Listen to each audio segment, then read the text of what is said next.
Episode 91 is going to be hard. Yeah. We're going to work it out. We're going to be real. Tamer Kattan is here, and we're talking to him next. You are tuned in to Black Hollywood Lives. Breaking into. You are tuned in to Black Hollywood. Let's do that again. All right.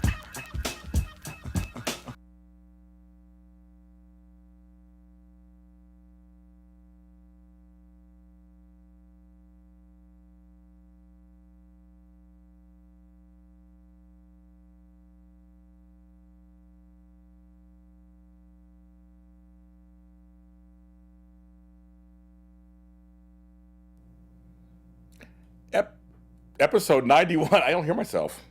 I don't hear anything. I don't hear anything. All of a sudden, I don't hear anything. I don't hear myself. I didn't hear myself or anything.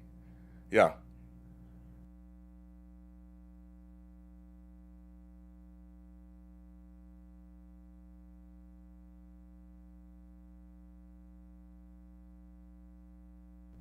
I don't hear him either. I don't hear Tamer either.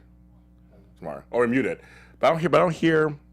Okay, let's try this. Let's do it now. I'm ready. I can hear you. Okay, that's all that matters.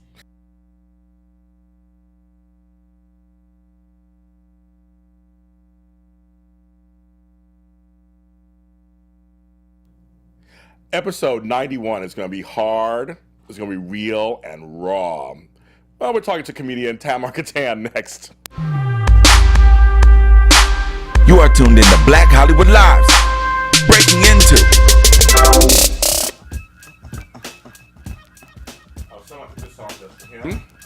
I love it. A little New York connection we have together. Hell yeah.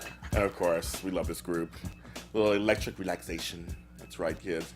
Welcome to Breaking Into here on Black Hollywood Live. I'm your host, James Lott Jr. And I'm back again. We're back for another great episode, working towards 100 episodes. I'm working towards them. So I'm bringing you some good guests these next 8 or 9 times. I can do math. Either 8 or 9 times.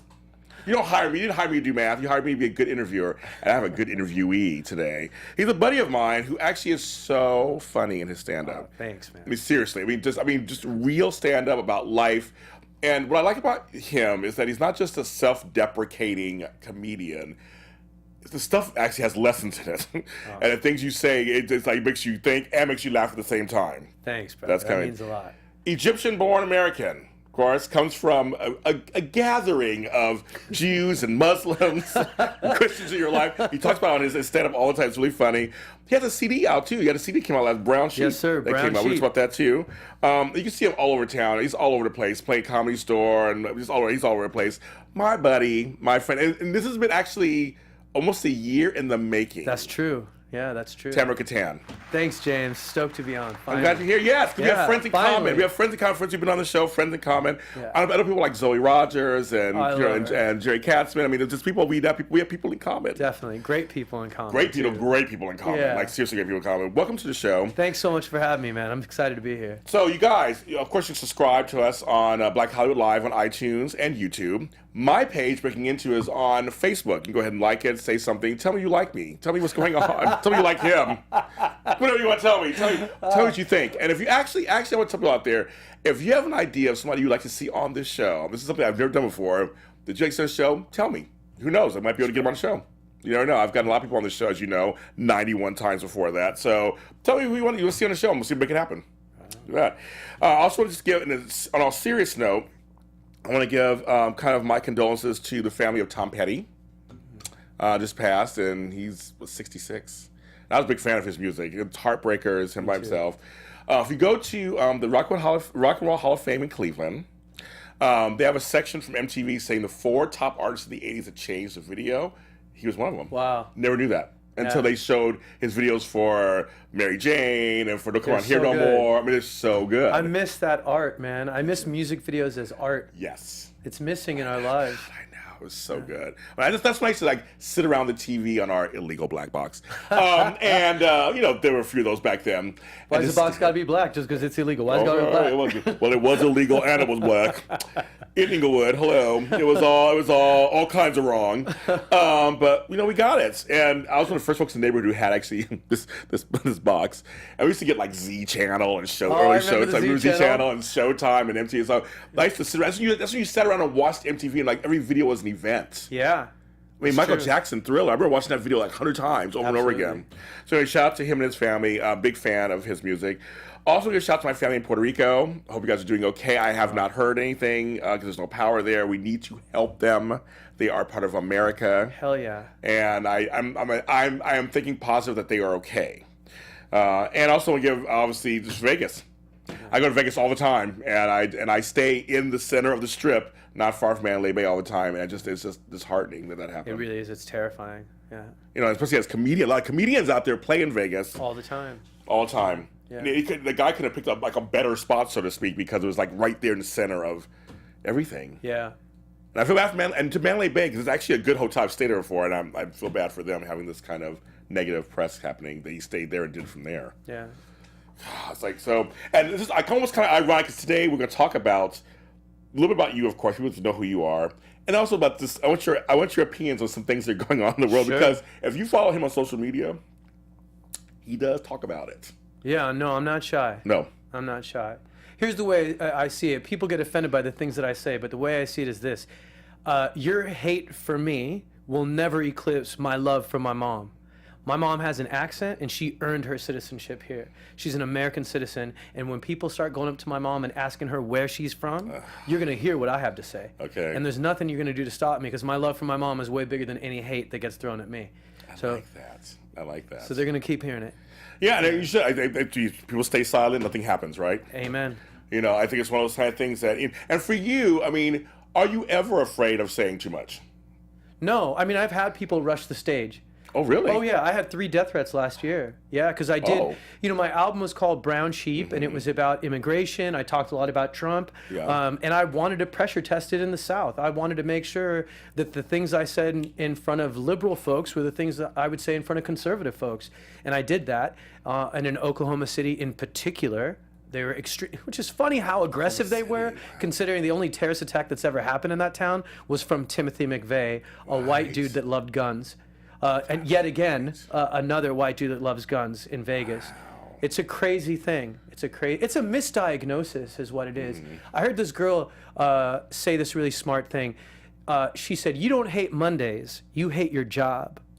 Yes. Right? Yes. How many? All of us keep saying we hate Mondays, we hate Mondays, we hate Mondays. But the reality is, once she said that, I'm like, oh my God, that's so true. Yeah. That's so true. Right. And it made me think. To the people that are racist, you don't hate immigrants. You just hate your life. Yes. You're not afraid of brown people. You're afraid of the future. That's why those Nazis were saying, we will not be replaced. It's because they're afraid that they're being replaced. Yeah. And so that's the problem. We're misdiagnosed in America. It's not hate for immigrants. It's fear for the future. And that's what we need to diagnose. That's what we need to look at. The internet used to be a place where we went for information, and it's become a place that we look for affirmation, and it's divided us. People are just looking for information that tells them, yeah, I'm right, even when it's fake. Yes. And they don't care anymore. And this divisiveness is ruining the most important word in the name of our country, united. It's jacked up. I like that you said that because as a life coach, I always say that, the basics that people, especially kids, I always say it starts with kids. Yeah. There's 2 things they want to know. That they matter and they're loved. 100%. That carries on for the rest of our lives. We just want to know that we matter, that we're loved. And I feel like for these adults, somehow they feel like they don't matter. And no one's paying attention to them. That's exactly right. So when you're saying they're afraid of the future, completely makes sense. Yeah. They're afraid we're being erased. Yeah. The strongest human drive is the drive to belong. Yeah. That's in every psychology book that's ever been written. Yeah. If there was a Maslow's hierarchy of needs, belonging is more important than food. I believe that. I believe that completely. Yeah. I do. And so when you say that, I'm like, yes, it makes me go to my, kind of like, that's really interesting because people, they want to know, they want to be figured out, they want to know what's going on, they want to know that they're going to be taken care of, that things will be there for them. Yeah. No one likes the unknown or perceived unknown or whatever. They don't like to not know what's going to happen. Yeah. So then the fear comes in of these things that seemingly to them on surface is taken away from them. Yeah. When they look deeper, it's not. No one's taking anything away from you. At all. Well, you know what's funny? If you look at what's happening, no one's addressing this fear of being replaced because it's misdiagnosed as racism, right? It's like people saying we need to deal with how bad people hate Mondays. Well, no, you need to help people find better jobs. You need to help people love their jobs. When you have a bunch of technology industries coming in and wiping out industries like coal, you got dummies like Trump trying to sell the coal industry the way Comcast sells landlines. The coal industry's done, and the technology category made sure that it was done. I think because of that, the technology category needs to take some responsibility. If you create a category and you remove an entire category where people had jobs, I think you need to have a responsibility where for the next 4 to 6 years, for example, all the companies in that category have a responsibility to educate the people that have been kicked out of the category. So the solution isn't to keep using coal. Right. The solution is to educate people that have chosen coal as a career. Like Uber, Lyft, they wiped out taxi drivers. I think they owe an obligation because it's not like they're making a little bit of money, right? No, right. Apple is the world's biggest bank. Yes. They have more cash than the Federal Reserve. That's a fact. Yeah. Apple has to have some responsibility. It makes me think the evil apple that we read about in the Bible, maybe it wasn't fruit. Right. Maybe it was a smartphone. Right. You know what I mean? And they have a responsibility to a society that they've disrupted. I'll tell you something. Friday, I came home with 5 Apple products. Yeah. We're addicted. I mean, they were like, just like, here, James, we'll throw an iPad for you. I got the iPhone 8. Here's an iPad. Yeah. Here's this for your daughter. They were throwing shit at me. That was like, I'll take it all. It's like, and I came home with literally like a charger, a phone, an iPad. Like, it's like, this is insane. Yeah. But I'm like, but all my stuff now is all hooked up together. Yeah. You know why? Because we're communal. Yeah. Human beings are pack animals, right? That's why when you yawn, I yawn. When you laugh, I laugh. And then after I go, what's so funny? You know what I mean? Right, yeah, it's in our DNA. Yeah. We're hardwired to connect with people. Yeah. Right? And even my senior project, I sent 50 holiday cards to perfect strangers. 38 sent holiday cards back. Wow. It's called the law of reciprocal exchange. It is the foundation of what makes us pack animals, right? So and because we're losing community, we're trying to replace it with other things. Social media, all this other stuff. You know what I mean? A bunch of nerds created this way to communicate, and now we're going, why are we having trouble communicating online? Because it was created by nerds who have trouble communicating in real life. Right. Like, you know what I mean? We're a misdiagnosed society. Yeah. You know, like when we bang our leg on a table, we beat the shit out of the table instead of learning how to walk with our eyes open. Yeah. Like, stop beating tables. Stop beating immigrants. We're a misdiagnosed society. Well, I try to tell people, because, I'm an online dater. I've talked about it before. I'm not happy about it, but I am. But it's one of those things. Man. But it's one of those things. Yeah, you talk about it and stuff too. And that's what I'm talking about. I always tell people I'm on the app to get off. Amen. I like that. Yeah. So it's like, I'm using the platform, not just to be on there 24 hours a day chatting with people 8,000 times and trading pictures. I'm on there to meet somebody because I'm busy in my life. Yeah. That I don't go to bars and hang out anymore, to meet them so that I can delete the app after I meet somebody. Yeah. But society is all about, we're all there together and we'll talk we'll message each other for 10 weeks and nothing ever happens. And it's really tough. It is tough. It's there's this phrase called the paradox of choice, right? If you have too much choice, all of a sudden you can't make a choice. Like, I never have trouble picking food at In-N-Out. Right? But you give me one of those menus from Jerry's Deli, I'm like, what the fuck? I get locked up. I will go from starving to being a skeleton in a booth going, That's so too true. Much. And I think that's what happens with dating. It's the paradox of choice. There's so much choice right now with dating apps. So I think your mentality is proper. You use a dating app in order to find, but once you find, boom, stop it. Get off that thing. This whole juggling a bunch of people, it's not the way humanity works. It's bad for your body. I'm too old. That's why You're not too old, man. I don't have the time. I'm almost 50 years old. I don't have the time. Shit. Yeah, but you're California 50, man. That's different. That's reverse dog years, man. What's 50 divided by 7? Man, you're 14. You're 14. There are times like 14 too. I can say that for sure. I just did math. 7 times 7, 49. You That's did. Right, I'm like, I don't do math. I don't do math. Sorry, I don't do math. But it's one. That's just always been my thing. Was I don't like really being online, but I know that it's a way. You try to find connection. You just said try to find community, and that's one way to meet people initially. But I'm always like, let's meet up. Let's have a date. Let's meet up. And then people are like, well, I'm really busy. I don't know. It's like, you're afraid to meet up. Yeah. the online, like you said, these nerds create this thing so they could talk to people, but they didn't create a social, That's right. in-person aspect of it. It's That's all artificial, so to speak. Well, not artificial, but just it's online. Yeah. It's not in person. And also, the other thing I want to bring up is I call this the Pain Olympics. Everybody has their pain Olympics. I like my that. pain is worse than your pain. No, my pain is worse than your pain. That's No, so my good. pain is worse than your pain. So it's the gold, the silver, the bronze, and Yep. you have a pain, and you have pain, and you have pain. Everybody has pain. Like, it's like, I call it the Pain Olympics. I feel like we get so stuck in that too, where you said, going with your old thing with it's not really fear, not racism, it's fear of the future unknown. There's that also. But no, I'm poor too, but I'm white. Well, no one's disputing that there are not white people who are poor. I mean, no one's saying there isn't. I mean, I've been to parts of the Midwest and the South where they are dirt poor. It's like, poorer than I was. But there's other things going on. Yeah. We're not, and again, like going with your thing, we're not addressing why they're poor too. Yeah. This is going, well, just because you're black, you're white, I should get Exactly this. right. I'm going to say something that would probably surprise some of my haters who happen to be like white male comics that get mad at me. I think we need to pay a little bit more attention to white people right now. And the way it's the same dynamics as if you adopted kids into your family and you said, we love you just like we do our biological kids, but then the biological kids start to get jealous. And they want attention. Yes. And they are in trouble. The white community is in trouble, and we need to do things to help them. Because like this Middle Eastern man I spoke to, when I asked him, why do people join terrorist organizations? He said, it's easier to be evil than it is to be alone. Wow. Isn't that a powerful statement? That is. And I think that's what's happening in white community. They turn on the TV, they see themselves less.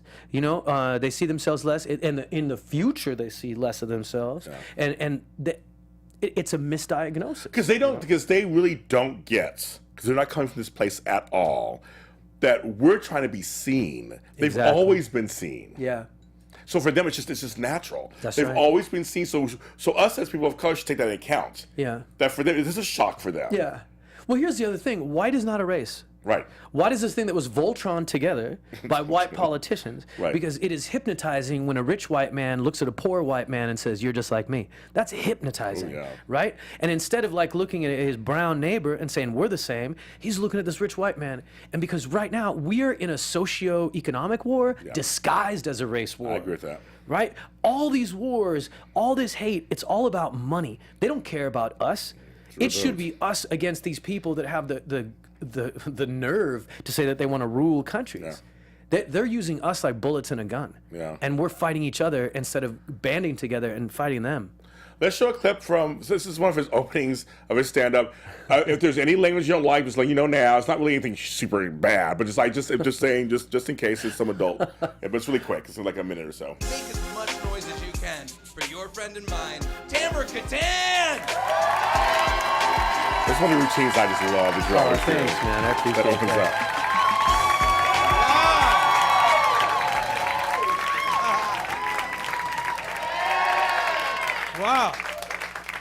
Wow. I'm sorry, sometimes when I come up here I confuse people. I think it's because I'm an Arab and I'm happy.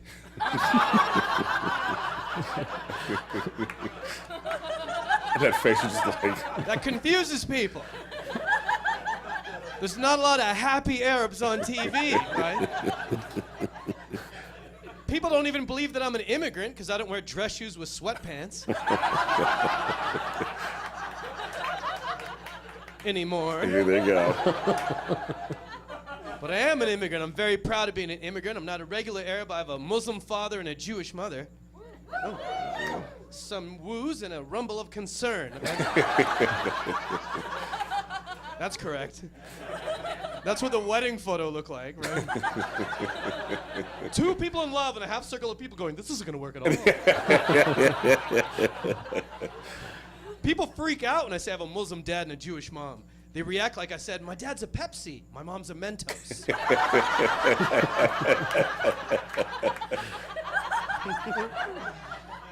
They're like, Muslim dad, Jewish mom, what does that make you? Super circumcised. That's the puzzle I love. So guys, let's want to show a piece of one of his stand-ups. That's what you do that a lot, and it's just, like I'm sitting here laughing again, knowing the punchline's coming up. It's like, I guess you tell me, a good stand-up, literally within the first 30 seconds, we're getting an idea who you are. Amen. Yeah, I agree. Yeah. And that just says right there, okay, he has a lot going on there. So this should be a good set. Yeah, man. You know what it is? I think that some people are like, oh, that's hacky to talk about what you look like, what you sound like. But I think sometimes when you're a person that's hard to define, you owe it to the obligation, because the loudest hecklers aren't people's mouths who are speaking to you. The loudest heckling happens inside people's minds. Ooh. When you're on stage and you're talking, and in their head they're going, is he gay, is he straight? Is he Arab, is he white? Is he Muslim, is he Jewish? Is he this, is he that? So you have to silence the hecklers that are inside their minds so that they can go, okay, now I can chill out. Yeah. It's like 8 Mile when Eminem said, yeah, I live in a trailer. Yeah, so-and-so slept with this. Yeah, my mom does that. Yeah. What you got to say now? Here's the mic. They got nothing to say. Yeah, so I had to address all their thoughts before I can address what I wanted to say. So what do people confuse you for when they see you? Oh, I get Latino all the time. Okay. But it's because, like, to add to the complexity of that, I got a Muslim dad, a Jewish mom, and I grew up in East LA. I used to always joke, Mexicans were cool to me because they were like, you got pyramids, we got pyramids, come on.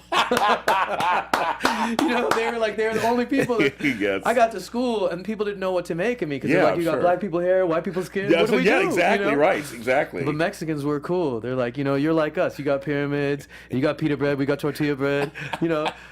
So they embraced me, and I'm incredibly thankful to the Latino community for that. Like, I wish I could express in words how much love and respect I have for the Latino culture. Wow. It's you know, have you ever watched that reality TV show that's on UFC? It's called The Ultimate Fighter. Yes, of course. Yes, of course, yeah. So The Ultimate Fighter, in the beginning, it was always American fighters. And then they did one where it was Mexico versus Latin America. I remember that, yes. The thing that shocked me was that this is a highly pressurized situation. A bunch of people that are aggressive in a house away from their families, their friends, and all this stuff, and they're living with a guy that's going to try to punch their lights out. So it's a high-stress situation. When you have that comparison, how Americans handle stress versus how Latin Americans handle stress, it almost made me cry. Yeah. Like, I'm watching the Latin American show. There was a dude who was fighting because his daughter was born without a nerve in her face, so she couldn't smile. He's like, I've never seen my daughter smile, and that's why I'm here, so I can afford that operation. Now, one of the dudes that was competing against him said, if I win, I'm going to give him money. Wow. It still gives me goosebumps to this day. Story, They didn't hate each other. Right. They were all like, we're all Latinos, even though you're in Argentina and Brazil, for example, they hate each other. Right, exactly. But on that show, they were like, we're still Latinos together. And that's what I miss from America. It makes me sad that we don't have that anymore. Yeah. We don't have this camaraderie. We're losing the word united, and it makes me sad. Yeah. You know? Yeah, that's very true. When did you start doing comedy? I started, well, I'll tell you, it's funny, because it depends on, I started being a funny person when I was at a very early age. I can see that, I'm sure. Thank you. But comedy, I started after my dad died about 7 years ago. Okay. Yeah. And did you have an idea, or did it come to you later, what kind of comedian you would be, like what you would talk about? I didn't have an idea, but it scared the shit out of me. Yeah. Because here's the way I thought of it. Being funny is like being tall, but being good at stand-up is like learning to play basketball. Okay. And because I was Muslim and Jewish and grew up in a Mexican neighborhood and had white friends, I didn't know what my identity was. Okay. And so I found comedy and I was like, oh, that's my identity. Okay. People always told me I'm not Jewish enough, I'm not Arab enough, I'm not Muslim enough, not American enough. But no one ever said I wasn't funny. And it was my identity. Okay. So I was afraid to try it because I didn't want people to be like, you're not funny. Then I'd be like, well, then what am I? You know what I mean? Oh, yeah, the big scheme of things, yes. It was scary. Yes. So, you know, the first time I did it I was really nervous and really scared. But Do you remember your first joke? Or no? Yeah, I think I do. I think I said, What'd you say? It was this joke where I said, my dad used to say, every time I give you an inch, you take a mile. And I was like, if you have a mile of something, why would you only give me an inch of it? I'm like, I don't think I have a taking problem. I think you've got a giving problem. That's good. Thanks, man. That's good. That's so funny. Oh my God. See, it's like observational here. Like you think, like there's something in there, not just like, yeah, like if you're a mile, like why would just give me a couple of yards? That's so funny. Thanks. So I mean, so along the way, it's when you learned you found your footing in terms of what kind of comedian you are. Yeah, I mean, early on in the neighborhood I lived in, we used to play the dozens. Oh yeah, well, yeah. And you know, I learned that I was good with words, and I learned that words were powerful. Yes. You know, like there's that old saying, you know, sticks and stones may break my bones, but words will never hurt me. But the reverse of that is words can protect you. Yes. Because I had a dude that used to beat my ass every day. And then one time we did the dozens, and I knew that I could beat him with words. Yeah. And then I kept making fun of him, and he came up to me after a week, and he goes, "Hey, man, if you stop making fun of me, I'll stop beating you up." And I was like, oh, man. And guess what? 2 weeks, no ass beatings for 2 weeks, but I missed the laughs so much that I said, I'm going to take the beatings. And I started making fun of him. And that's when, at that age, I was like, that's when I, in my brain, physiologically, that's when I became a comic. But professionally, it wasn't until 7 years ago. What does comedy do for you? Oh, man, it gives me a sense of identity and purpose. Okay. Purpose is really important for me right now, especially because I'm at that age where I'm like, why are we here? Yeah. You know, I mean, there's a lot of things that we've created. We've created churches and cultures and community and money and jobs, but nobody has answered the question of why are we here? Right. And you know, you could get frozen up in that. That's midlife crisis, right? You get locked up in that, or you could be like, while I'm here, I'm gonna do the best thing that I can. Yes. And everything that we do in comedy, to me, it's like digital hieroglyphics, right? Like I can't see the pyramid yet, but these are walls that we get to carve on. And I feel like if I can carve on that wall and I can put on thoughts and feelings that my mom has or other people that are underrepresented in this society, then I feel that when I die, I'll have a little bit of a smile on my face. Well, I feel like you're affecting change in the world. I wish, I hope so. Me too. I'm trying the same way. I think with this show, I tried to affect a little bit, try to affect change in the world. I think you are too in some way where what you say in your comedy or what you say online, someone's seeing it. It must be affecting them somehow. I hope so. And I think one by one, right? It's a one by one thing. And I have had a dude come up to me one time where he changed my mind. I wrote this thing where I said, at this point, I've had enough with Trump. If you still support Trump, then unfriend me now. And this dude from Alabama emailed me, and he's actually posted on my Facebook.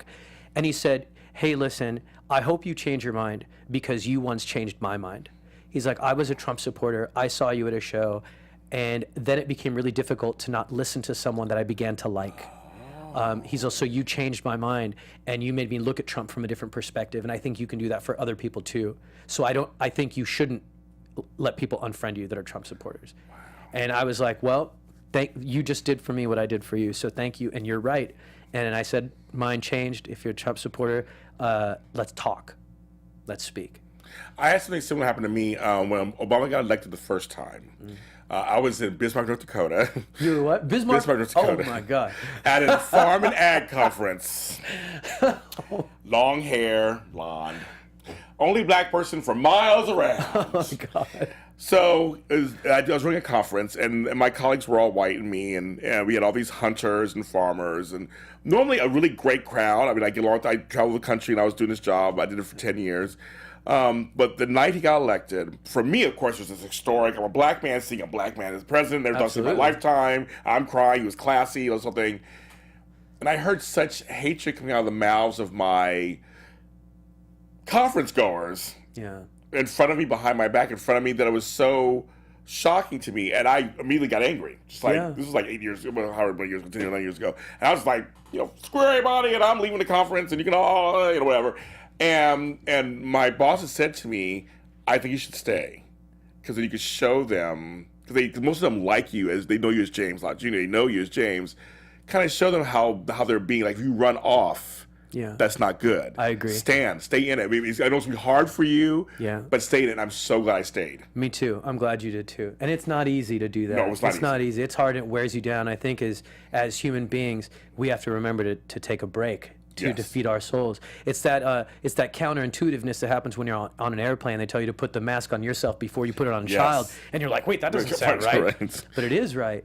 I once wrote a story about Robin Williams because when my dad died, I didn't cry at the funeral because we didn't have a great relationship. Okay. And he was a little mean to me. He was he had a lot of problems. But Robin Williams died, and I was an adult man.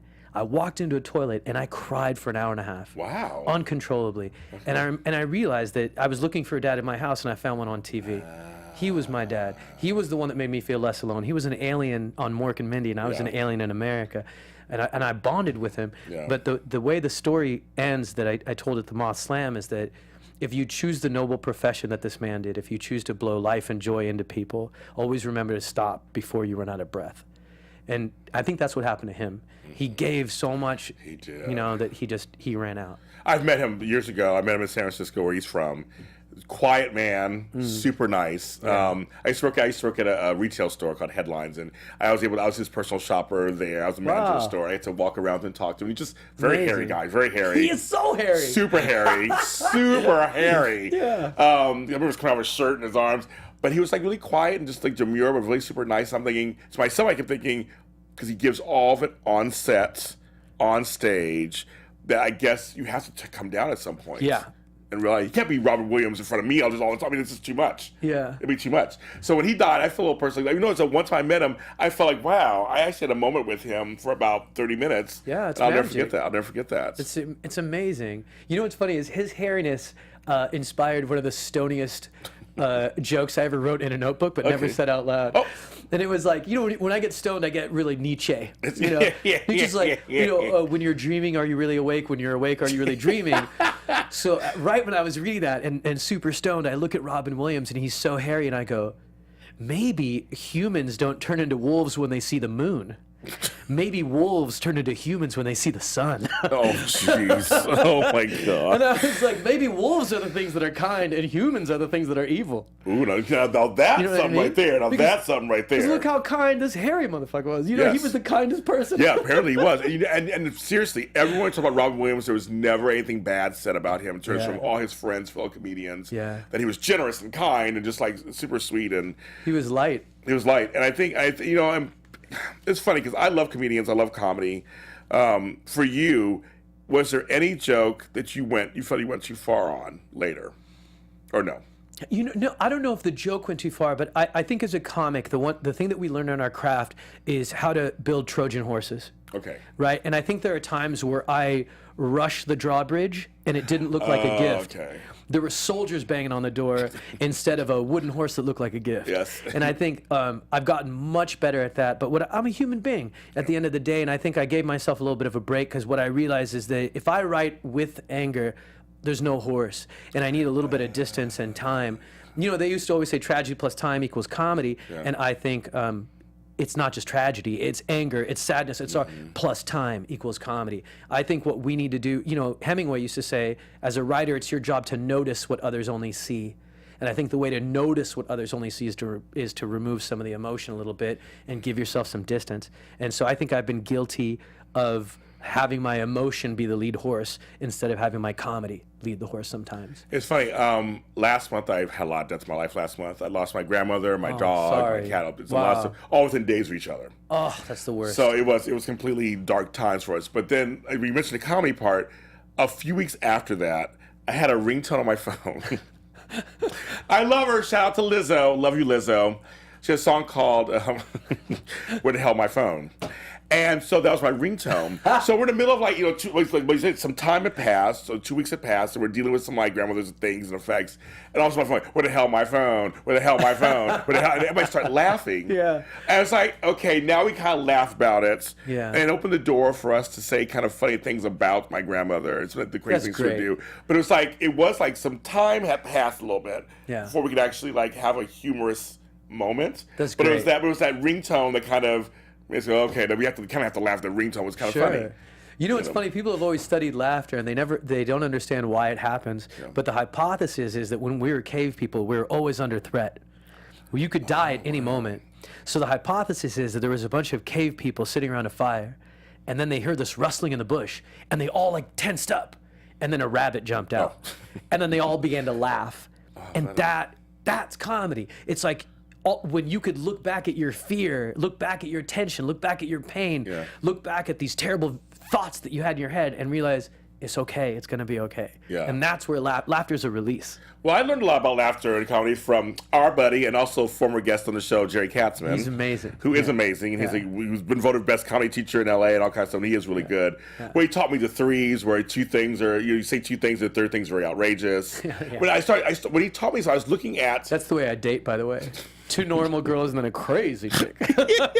Every third girl is a punchline. And does it work? Does it ever laugh? Does it work? Yeah, exactly. It's terrible. It works. And comedy is great. It works for my comic act, but real life doesn't work. So, I started looking at comedy differently. I started looking at comedy plays, comedy musicals, comedy shows very differently now. I see the different types of humor. Sure. There is a science to it. 100%. Yeah. But we laugh. I love to laugh. I have a crazy laugh. I love to laugh. Yeah. But I want to ask you a couple of questions. There's a couple of things that are going on right now out there, and because there is some humor in them, but they also just want to know your feelings on some of these things. Sure. You touched on a couple of things. So Arabs today. So what is your feeling? Because you are part of that, and what does that mean to you today? To be an Arab today? It's tough, man. I think it's a confusing time. It's a time of transition. I think for the longest time growing up in America, I kept wondering, I kept being called Arab American, and what I realized is I'm not an Arab American. I'm an American Arab. And that is something that's different. And I can define my identity. I don't have to be identified by what the census tells me that I am. And I think when you're an Arabic person and someone tells you you're not this or you're not that, I think as American Arabs, we need to be able to define who we are in America, outside of the country we came from, and inside of the country that we call home. I think it's important for us to take that power away from things like the Census Bureau, from things like pop culture and society. I'm not going to wait for them to tell me who I am. I will tell them who I am. I write my own name tag, and I think that's an important thing. And also, I think identity is beyond skin color and race and nationality. Like one of my friends said this crazy thing. Yes. He was dating a lady cop. Oh. And he was struggling with it because we came from a bad neighborhood and we never liked police that much. Yes. I literally have a scar on my lip from a cop hitting me in the face because I was skateboarding in the wrong neighborhood. And I told him, I said, listen, man, we're adults now. You can't blame all police for the way we were treated as kids. Yeah. She's a woman. If you like her and she likes you, what the heck? Go out. Yeah. 2 months later, he's upset because she broke up with him. And I'm like, why'd you break up? He's like, man, she's really into like astrology. And she found out I was a Leo. And she said, according to statistics, Leos at a very high percentage commit more violent crimes. He's like, isn't that crazy? I'm like, yeah, that's crazy. He's like, I don't even understand it. I go, it's crazy, but I understand it because I'm an Arab. I know, that's so funny. You got judged by when you were born. I get judged by where I was born, and both are just as ridiculous. Yeah, right. They're bullshit units of measure. Right. So I think own your identity. I think Arabs have to learn to own their identity and learn that it's not one choice or the other. You could make it yourself. You could be a swirl. You don't have to be brown or vanilla or whatever. Be yourself, be an identity, and let people see that what it means to be an Arab today is bigger than the tiny, narrow lens that we're being, as we're being represented on TV. There can be Muslims like me that are covered in tattoos and love whiskey and weed and women. Why not? The only thing I pray 5 times a day to is yoga pants. Right? Why can't I exist? Oh my God, my brother-in-law talk about yoga pants all the time. They're so great. Funny. I'm sorry, James. I had to talk about yoga pants. He says he's like, he's married. He loves his wife and everything, my sister and everything, but he's just like yoga pants. Yeah. Yes. You can teach a dog not to eat your food, but you can't teach him to not stare at it. I'm going to lick my lips. I'm not going to take a bite, but I'm going to lick my lips. I like that. I'm in. I like that. North Korea, is there anything funny about that? What's going on there? No, I think North Korea is a real threat, isn't it? It's a real threat, and I think it is the foundation that shows that Trump is an incompetent leader. Diplomacy is an incredibly important skill. I think you can't out crazy. Anyone who's ever been in a fist fight with a homeless person knows this. Yes. This is a crazy person, and the problem is that Trump is picking a fight with someone where he has no repercussions. I have friends who live in Guam, and they've gotten brochures in the mail about what to do in case of a nuclear war. Now, that's unfair. I think that's part of the reason that we have a problem in our political system is I think of power like alcohol. If you have too much, you get drunk. And you make crazy decisions. I think the people that have been in power are too powerful. And I think we need to have a cap. You can't have more than 2 drinks and drive. I think you can't make more than $200,000 and lead this country. If you make more than $200,000 a year, you're too dangerous of a leader. I think that needs to change. And this thing with Kim Jong-un and Donald Trump is the bullseye. It is the epicenter of the problem with him. And it's the definition of why he's incompetent as a leader. And what about Dennis Rodman? Where the hell is that coming from? He's his buddy and everything. Right. What's that about? It's crazy. And the child rocket boy. It's just like, come on, man. Right. You can't pick fights with people when you're not the one who's going to get fists thrown at you. Yeah. That's just, he's heartless. Heartless. Yes, he is. It's scary. It's totally scary. Now, let's switch gears for a second. We talked about this. We talked about it briefly.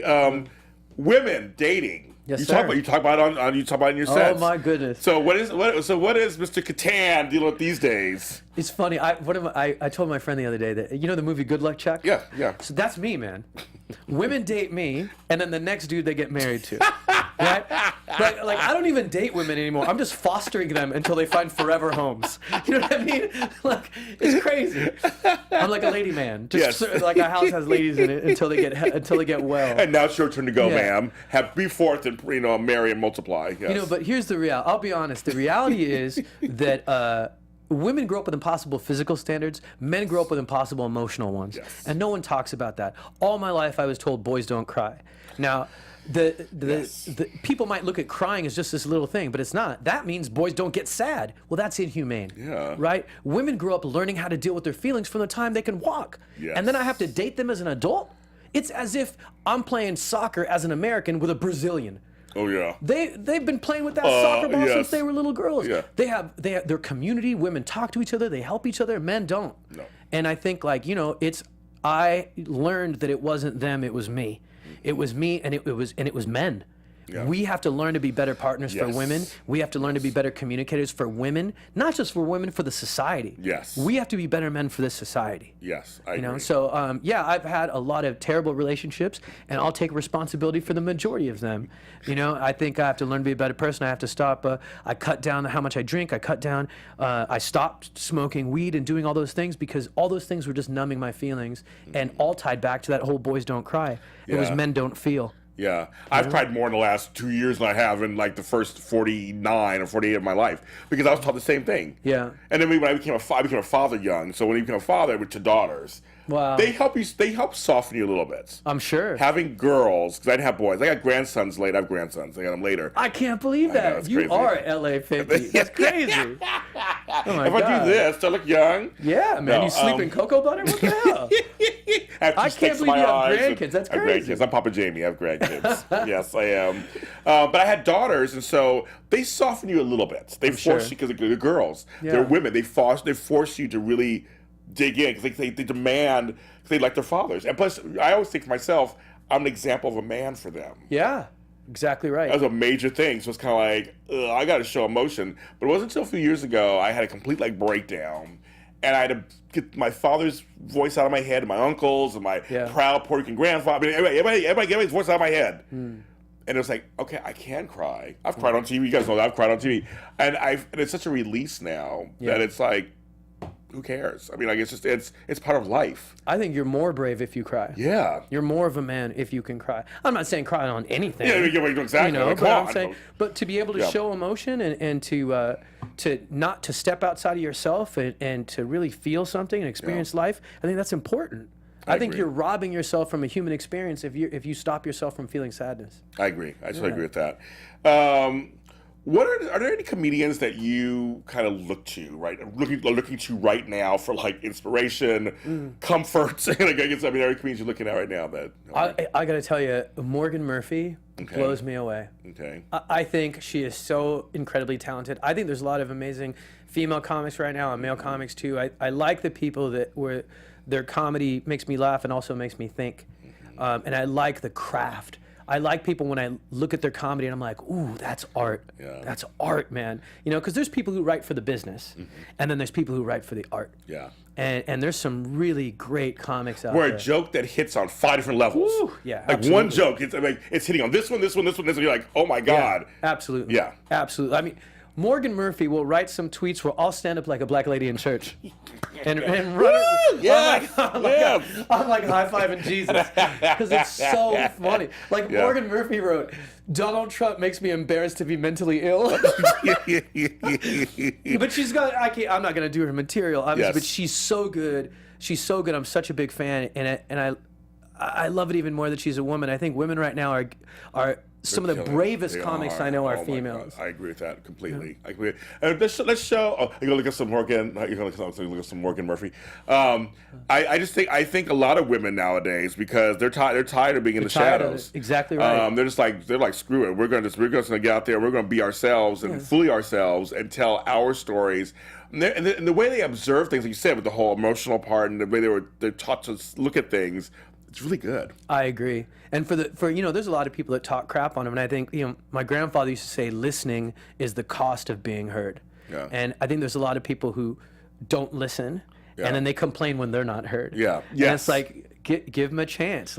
Give them a chance. Listen to what they're having to say and empathize. See yourself in another human being, regardless of gender, sexual orientation, skin color, whatever. You should be able to see yourself in the eyes of somebody else. I showed a cover of his Brown Sheep CD that came out. I love that Brown Sheep. And, I mean, some of the titles were like Being Arab, Catching Gay, April Fools, Terrorism, Dating Michelle. Like, they're fun. They're fun. Well, it was recorded live, wasn't it? It was recorded live at the Seattle Underground. Yeah, some fun stuff. So, I mean, okay, so what made you decide to do a CD? I mean, to actually capture it on... Well, it was, I mean, the whole thing, I just wanted to do an hour. Okay. And it's like, you know, I think it's more streamed and on Sirius than it is bought as a CD. Oh, funny. Because I'm not on the road as much right now. I'm writing a new hour, and I think once that new hour is done and tight, then I'm going to take it on the road. Oh, And good. The way I usually write my hour is I do part of it in LA, part of it in New York, in terms of creating material, and then I work it out in the middle of the country, because I think it's important. I don't ever want to say anything on stage about people that I wouldn't say in front of their face.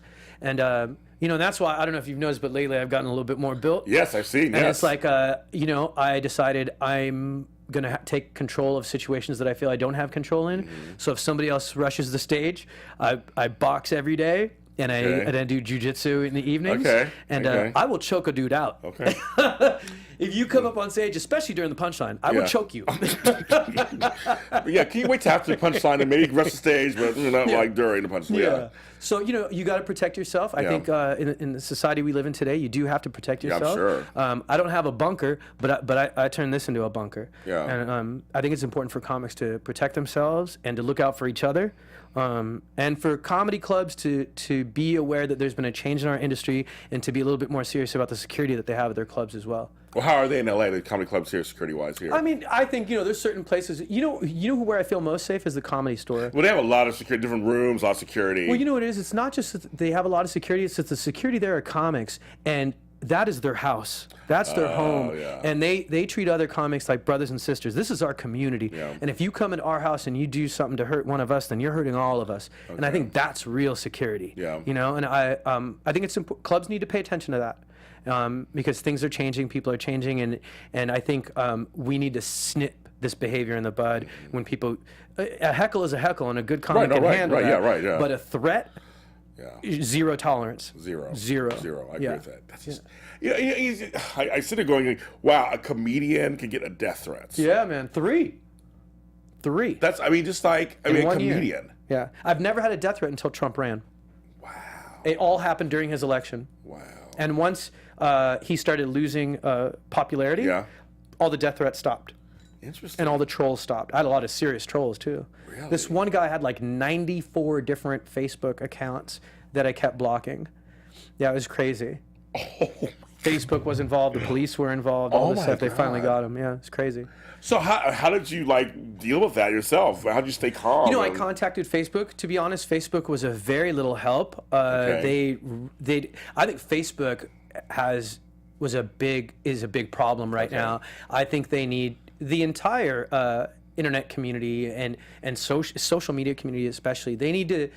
There needs to be a discussion between them and the government and law enforcement, and they need to be able to do things like the Russians buying ads. They knew where those ad buys were coming from. They did nothing. No. Death threats. That should be they should handle that immediately. Yes. Facebook was slower than cops coming to Long Beach. Like, it was ridiculous. It was ridiculous. You know, it took 2 weeks before they did anything, before they contacted the police. And the police, to be honest, LAPD, pretty quickly. They handled it pretty quickly. Okay, good. And I was impressed that in a digital space, they responded really quickly, and they got the guy really quickly. Wow, that's amazing. I'm glad nothing happened. Me too. Okay, so I asked my guests the same 2 questions. I never prepped them ahead of time. Oh, I love it. I like it. 91 shows I've done this, and I never prepped them, because I want to hear what they have to say, and whatever comes to mind to you first. Okay. I've modified it. It could be a word or a phrase before just a word, but it can be a phrase. Is it a first thought type thing? Yes. Okay, what comes cool. to mind. The first thing is, I believe that language is very important, and obviously you do too. And it can propel us forward or stop us in our tracks. It's one of those kind of things. Yeah. What word in the English language should we not say anymore? Do we not say anymore? So we should not say anymore. Should we not say anymore? The N-word. Okay. Enough is enough. Yeah. And the reason why I specifically call that word out right now is because there's a lot of right-wing digital celebrities, a lot of right-wing Fox News related people that are starting to throw that word around, and they're starting to compare it to the word cracker. And I'm like, there's no comparison. There's no comparison to those two things. That word needs to go away, period. I agree for everybody. And number 2, what word should we say more of? Please, thank you. I like that. Kindness needs to come back. Yeah. You know, I think that people need to realize that the White House for behavior is like the runways of Paris for fashion. And when Trump goes out and behaves the way that he does, he inspires people to put on that same dress. And the way neighbors are treating neighbors is awful right now. I'm not worried about Trump the president. I'm worried about Gary the cashier. And he's the one. So kindness needs to come back, because no matter how badass you are, you have someone in your family that isn't badass, whether it's your grandmother, your mother, your children. And that's why we need a safe society, a kind society, because there are a lot of people that we love, no matter how tough you are, that can't fist fight people, that don't pull guns on people. We can't be a badass society. That's the problem with America. We glorify guns. When I went to Sweden, a friend made fun of me. I saw Judge Dredd, it was rated X, and I was shocked. Wow. And my Swedish friend said, "Oh, I forgot, you're American." And I'm like, "What do you mean?" He goes, "We rate our movies by violence. You rate your movies by sex." And at that moment, I felt like Kimmy Schmidt in New York. I felt like I got out of the bunker called USA, Yeah. and I was like, oh my God, I'm a fool. Right. He's right. He's right. He's totally right. I would rather have a little kid watch a man make love to a woman and have a conversation with him than watch a man stab another man. I agree. I totally agree. I've always said that. I totally agree with that. That's the problem. It's not just the gun laws. It's it's how we elevate violence in America, and we convince people how. America found a way through storytelling, and I'm talking about the entertainment industry. They found a way through storytelling to convince Americans to fall in love with a dude who murders children, makes meth, and kills people. But how did we do it? This is Breaking Bad, right? Right. My friend took my job from me, and America's like, stay a good person. My son is handicapped. They're like, stay a good person. My wife's cheating on me. I'm dying of cancer. They're like, screw it. Make some meth, kill some babies. And we love him. Because that is the American archetype, the aggressive underdog. We can be an underdog, but we don't have to be so aggressive. We don't have to elevate violence. We've evolved past that. I agree with that. We need to drop that wisdom tooth. Yeah. You know? I like that. I mean, I can talk to you forever. This is not fair. You finally came on the show. You have to come back. Have me back. Have me You have back. to come back. I'm thinking about doing a round table with guys. So you'll be definitely included on that one. I'd be honored to be a part of that. That'd be Thank you fun. so much. Where can folks find you online and the social medias and everything? I am Tamer Kattan on everything. TamerKattan.com is my website. Everything else is Tamer Kattan except Instagram. I'm Tamer Kat. It's TamerKat and KATTAN for my full name for the website and stuff. Thanks for being on the show. Thanks so much for having me. I had a blast. Yeah, me too. This was great. And you can follow me on all social media platforms at James Lott Jr., where all James Lott Jrs are sold. That's right. Google me and I just pop up. Not at your house, but I will pop up somewhere on your computer, laptop, or tablet, or phone. Follow Breaking Into on the Facebook page. Go ahead to iTunes and YouTube to go to Black Hollywood Live, and Breaking Into is on the front page. You can go there and see my lovely face. And all my 91 episodes, including this one, will be on there also. You can look at them. 91. 91. We're getting there. We get to 100. We get to 100. And we're here every Monday at 3 p.m. Pacific Standard Time. Next week, I have a wonderful person next week. Her name is Mayumi McKinley. She's talking about therapy is okay. That's our thing. Amen. We'll talk to her. Therapy is okay. And I will see you next time. Thank you. From executives Kevin Undergaro, Dario Kristen, Tiana Hobson, and the entire BHL staff, we would like to thank you for supporting Black Hollywood Live, the first online broadcast network dedicated to African American entertainment. For questions and comments, contact us. info@blackhollywoodlive.com. Like us on Facebook, tweet us, or Instagram us at BHL Online. And I am the official voice of Black Hollywood Live, Scipio. Instagram me at KingXOBay. Thanks for tuning in. The views expressed here are those of the host only and do not necessarily reflect the views of BHL or its owners or principals.